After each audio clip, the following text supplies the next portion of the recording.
Hi, hello everybody. This is Bram. I'm currently in Berlin for a supply chain conference, which is called Connected Supply Chains, and I want to share a short story on the supply chain triangle based on a discussion I just had with one of the participants. He had quite some issues with triangle. First of all, he said, "Well, we are a privately owned company, and cash is really not an issue for us. So." When you look at the cash or the inventory corner of the triangle, cash is not an issue in our side. On our side, I will not be able to convince anybody in the company based on inventory as a metric. Yeah?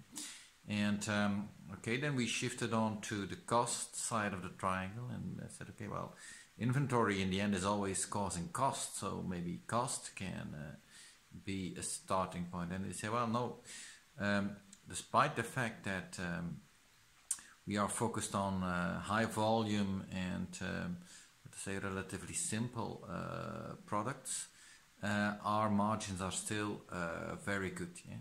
We are in a medical type of environment. We are working with high margins. So also when it comes to costs, there is little pressure to cost, and service is really the main driver in our company. And I've seen that before, that if you are a sales-driven company, or for instance a company which has an aggressive growth plan, that it can be that it seems that the only thing which counts in the company is service, and all the rest is irrelevant. And he was planning to launch the first step of an S&OP process and a demand planning process.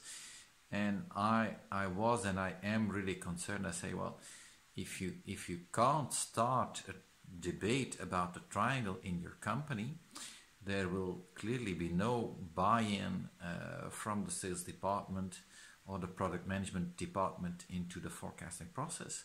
Why would they have no incentive whatsoever? So whether you like it or not, and whether it will be easy or not, you really need to start that debate around the triangle with the senior management team in your company before you get any initiative on S&OP and or demand going. And okay, when continuing the discussion, he said, well, we have a lot of service issues. Yeah? And it's clear that these service issues from a supply chain department, they can no longer be solved by adding extra inventory or by extra costs in the supply chain. One of the reasons was that the supply chain has quite long lead times. And I think that's a good starting point to say, okay, first of all, what are the issues we experience in the triangle, and service issues could be one of the issues. And what are the possible solutions? Yeah? What are the current operational costs we already cover, or we already have to cover some of those service issues, and why are we really at the limit of what we can do from a supply chain perspective without getting a more decent forecast? You really need to have that debate around that supply chain triangle before you can start anything.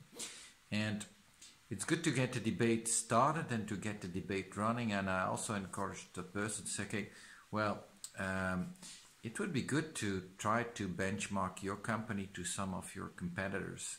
And to be honest, if in the management team there is so little attention, let us say for the cost side or for the capital employed side, yeah, I'm quite sure that you will find relevant benchmarks, meaning it's comparable companies, comparable industries, which, if they have that balance in the triangle better in mind, which can really show a superior EBIT, and which can show a superior return on the capital that has been employed in the company. And even if it's a privately owned company, well, yeah, in that case even worse, right? If it's your own money that you invest, it's not some kind of charity. You also want to see a bang for the buck. You want to see return on the money that you have invested in your company. Otherwise, you'd better invest it in other companies. So try to look for that debate, because if you want to improve supply chain thinking and supply chain maturity in your company, a better understanding of the dynamics in the triangle, and also more commitment from the sales side and from the president or the CEO in your company towards balancing that triangle and taking a more holistic view of the business, it's really key as a starting point for a successful demand planning project or a successful S&OP implementation. That's what I gave as an advice to the person. It's okay, I would be most happy to help creating that awareness through some trainings based on the supply chain triangle and so on. And I'm curious how it will go, because it was clearly my conviction. I'm not sure that I was able to convince, say, the person I talked to, but at least I wanted to share this story with you from the conference here in Berlin, and I hope to be back for more very soon. Bye.